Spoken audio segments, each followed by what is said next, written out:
Bienvenue dans cette nouvelle analyse. Aujourd'hui, on se plonge dans une question vraiment fondamentale pour beaucoup de croyants.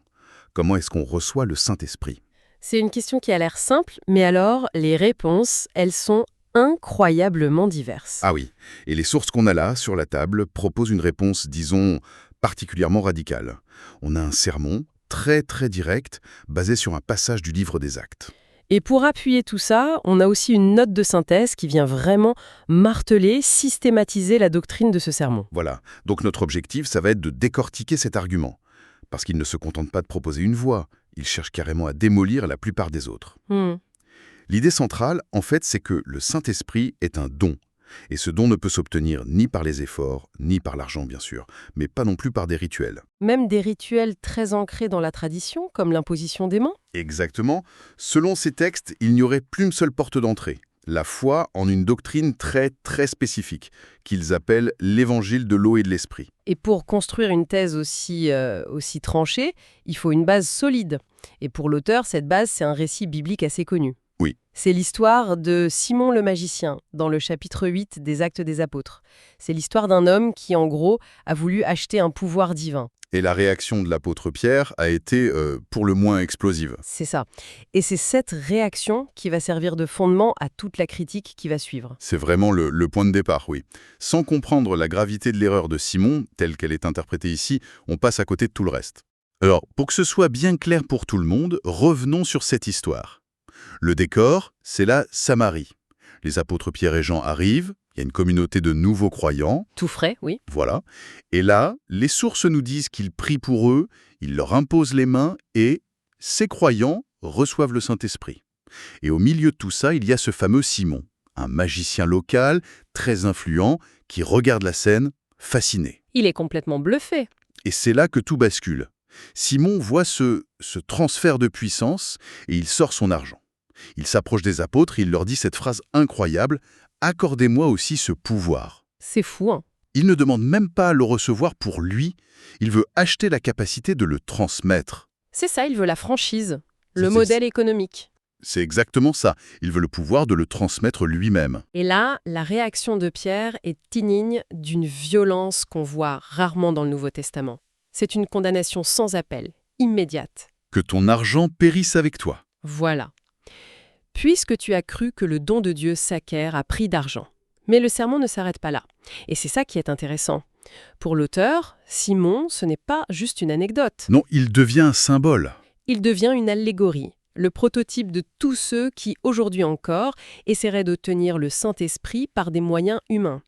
L'argent, c'est le premier exemple, mais le concept est tout de suite élargi à tout ce qui est rituel ou effort personnel. C'est une lecture très forte, parce que beaucoup y voient juste une mise en garde contre la cupidité, ce qu'on a appelé la simonie. Mais là, non. La source en fait une allégorie de toutes les mauvaises pratiques. C'est beaucoup plus radical, oui. Et ça pose une question énorme. Si on rejette une pratique comme l'imposition des mains, qui, juste avant, dans le texte biblique, a l'air de fonctionner, ça crée un vide. Qu'est-ce qu'on met à la place? Et c'est exactement là que l'argument bascule. L'auteur dit « Attention, ce que Pierre et Jean ont fait, c'était exceptionnel, une mesure temporaire. Ah oui, pourquoi? » La logique, c'est que ça s'est produit à une époque où l'Église naissait à peine, et surtout où le Nouveau Testament n'était pas encore écrit.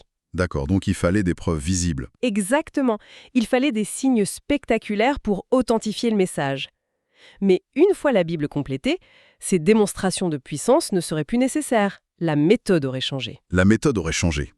Alors, quelle est cette nouvelle méthode? Cette unique voie, selon eux? On arrive au cœur de leur doctrine, ce qu'ils appellent l'évangile de l'eau et de l'esprit. Une expression qu'on n'entend pas tous les jours. Non.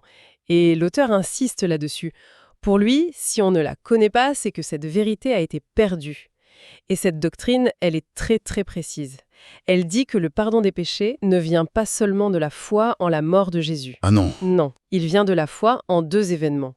Deux événements qui sont inséparables. 2 événements. Alors, la croix doit être le premier, j'imagine. Eh bien non, justement, c'est le second. Ah d'accord. Le premier, c'est le baptême de Jésus dans le Jourdain. C'est ça, l'eau. Selon cette doctrine, c'est à ce moment-là que Jésus, en recevant l'imposition des mains de Jean-Baptiste, a pris sur lui tous les péchés du monde. Tous les péchés. Passé, présent et futur. Voilà. Et le deuxième événement, c'est la croix, le sang versé associé à l'esprit. C'est là qu'il paye le prix pour ses péchés qu'il avait déjà pris. En gros, sans croire au premier point, le second est incomplet. Et ce point est martelé dans les textes. C'est vraiment la clé de voûte de tout le système. Tout à fait. Cette fois, dans le double mécanisme, c'est la seule condition. Rien d'autre. Et dès qu'une personne y adhère, elle est considérée comme instantanément et totalement purifiée. C'est ça. Et c'est seulement à cet instant, une fois qu'on est sans péché, qu'on reçoit le Saint-Esprit. C'est un don automatique en quelque sorte. D'accord. Et pour prouver ça, l'auteur s'appuie sur des versets bibliques qu'il juge centraux. Surtout Jean 3,5. Si un homme ne naît d'eau et d'esprit, pour lui c'est clair, l'eau c'est le baptême de Jésus, l'esprit c'est sa mort. Il dit que c'est la véritable formule et une loi établie par Dieu. Donc tout le reste est une déviation. Et c'est là que ça devient vraiment agressif. Parce que si c'est la seule voie, ça veut dire que toutes les autres sont des impasses. Et le sermon ne moche pas ces mots. Non, pas du tout. Il compare directement les pasteurs modernes qui pratiquent l'imposition des mains à Simon le magicien. C'est une comparaison très très forte. Ils sont qualifiés de faux prophètes qui propagent l'œuvre de Satan. On n'est plus dans le débat théologique là. C'est une accusation de tromperie spirituelle à grande échelle. Et ça ne s'arrête pas aux pasteurs. L'auteur s'attaque à l'expérience même des fidèles. Il décrit les phénomènes des réunions de réveil, le parler en langue, les tremblements, les gens qui tombent. Les prophéties, les guérisons. Voilà. Et sa conclusion est sans appel. Rien de tout ça ne vient du Saint-Esprit.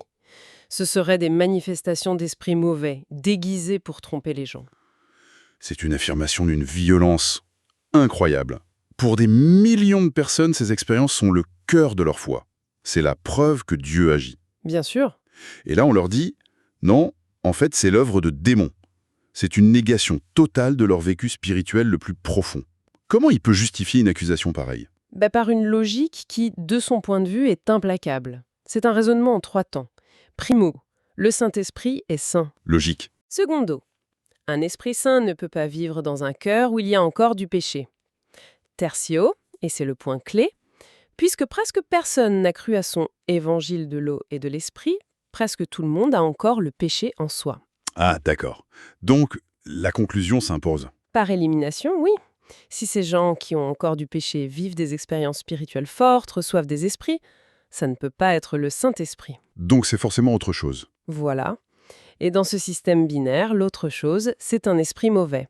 Une contrefaçon envoyée par Satan. Et pour enfoncer le clou, la source fait un parallèle, mais d'une audace folle. Lequel ? Le texte dit que les symptômes physiques de certains charismatiques, les tremblements, les convulsions, les langues incontrôlables, sont identiques aux manifestations des chamans ou des diseurs de bonne aventure quand ils sont possédés. Ah oui, c'est le cœur de l'attaque. Il met les deux sur le même plan. C'est une ligne rouge que peu de gens oseraient franchir. C'est une rhétorique du choc. Le but, c'est de dire « Regardez, ça se ressemble ».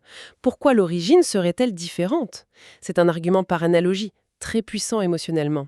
D'accord. Donc la logique, c'est « ils ont péché, donc ça ne vient pas de Dieu ». Mais les gens vivent quand même quelque chose, c'est indéniable. Alors comment cette tromperie se propage-t-elle ? C'est quoi le mécanisme ?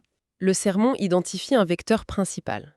Et là, il boucle la boucle avec Simon le magicien. C'est l'imposition des mains. Le geste lui-même. Oui.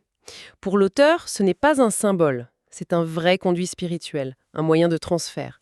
Un esprit, bon ou mauvais, peut passer d'une personne à l'autre par ce geste. Donc si un pasteur est lui-même trompé et n'a pas le vrai Saint-Esprit, Précisément. S'il a un autre esprit en lui, même en étant sincère, et qu'il impose les mains à quelqu'un, il ne lui transmet pas une bénédiction. il lui transmet cet esprit mauvais. C'est ça, Satan utiliserait ce rituel, si respecté, pour bâtir son propre royaume au sein même de l'Église. C'est une vision très sombre. Terrifiante même. Et il me semble que l'imposition des mains n'est pas la seule pratique visée. La source dresse une liste d'autres illusions, non ? Oui, elle ratisse très large. Elle dénonce le fait de croire qu'on peut recevoir le Saint-Esprit par la prière de repentance, par le jeûne, par le zèle. Ou même en chassant des démons ? Tout ça, c'est balayé, qualifié de pensées humaines. Pour l'auteur, ce sont des stratégies que Satan encourage pour que les gens s'épuisent dans des efforts inutiles. Et qu'il ne trouve jamais la seule vérité qui pourrait vraiment les libérer. La connaissance de l'évangile de l'eau et de l'esprit. Exactement. Donc si on résume, le tableau est en noir et blanc, il n'y a aucune zone de gris. Aucune. D'un côté, il y a une seule vérité, une seule formule, la foi en cet évangile de l'eau et de l'esprit. Ça et ça seul mène à la rémission totale des péchés et donc à la réception du vrai Saint-Esprit. Et de l'autre côté, Il y a tout le reste. c'est ça. Tout le reste.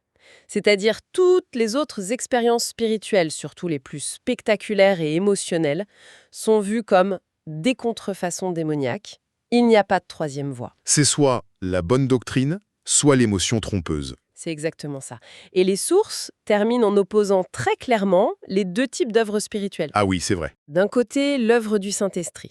Elle est décrite comme étant toujours basée sur la parole, sur la connaissance. Elle mène à une personnalité restaurée, stable, apaisée. Ce que la Bible appelle le fruit de l'esprit.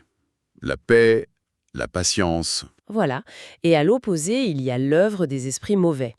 Elle serait basée sur l'expérience, les émotions, les pouvoirs visibles. Et elle mènerait à la confusion, au fanatisme et à la destruction de la personnalité. Le sermon se termine d'ailleurs sur un avertissement très solennel.